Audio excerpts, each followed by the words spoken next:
আসসালামু আলাইকুম ওৰহমতুল্লাহ। মোৰ মৰমৰ দৰ্শক বন্ধুসকল, মানুহ ঢুকোৱাৰ পিছত মানুহ জনাজাত যায় আৰু দফনো কৰে। ইয়াৰ ওপৰত এটা হাদিছ আপোনালোকৰ মাজত লৈ আহিছোঁ। বুখাৰী শৰীফৰ হাদিছ হয়, হাদিছ নম্বৰ হ'ল 1325।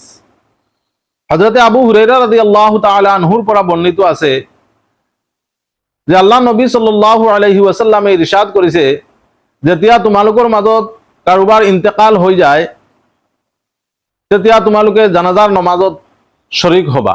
যি ব্যক্তিয়ে জানাজাৰ নমাজত শৰিক হব এক কেৰাত সৱাব হাসিল কৰিব। আৰু যি ব্যক্তিয়ে জানাজাৰ নমাজ পঢ়াৰ পিছত দফনলৈকে লগত থাকিব দুই কেৰাত সৱাব হাসিল কৰিব। সাহাবা ৰাদিয়াল্লাহু তাআলা আনহুয়ে সুধিলে, ইয়া ৰাসূলুল্লাহ, কেৰাত শব্দৰ মানা কি? কি অৰ্থ, কি মানা? আল্লাহ নবী সাল্লাল্লাহু আলাইহি ওয়াসাল্লামে কলে যে কেরাত এটা ওহুদ পাহাড়ের বরাবর সওয়াব।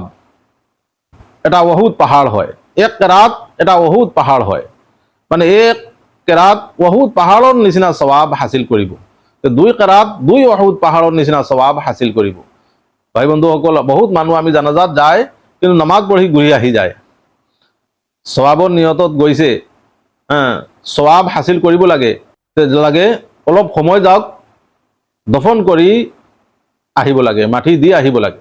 অন্য এটা ৰেৱায়তত আছে যে আল্লাহ নবী সাল্লাল্লাহু আলাইহি ওয়াসাল্লামে কৈছে যে জানাজাৰ নমাজত যেতিয়া জানাজাৰ সময় হৈ যায় তেতিয়া তোমালোকে তিনটা সফ বান্ধিবা। ময়্যতৰ মাগফিৰতৰ কাৰণে বেছি বেছিকৈ ইস্তিগফাৰ আৰু দোয়া দুৰুদ পঢ়ি থাকিবা। আল্লাহ তাআলাই আমাক সবক এই হাদিছৰ ওপৰত আমল কৰাৰ তৌফিক দিয়ক। আৰু ভাই বন্ধুসকল, এই ভিডিঅ'টো আপোনালোকে যিমান পাৰে শ্বেয়াৰ কৰি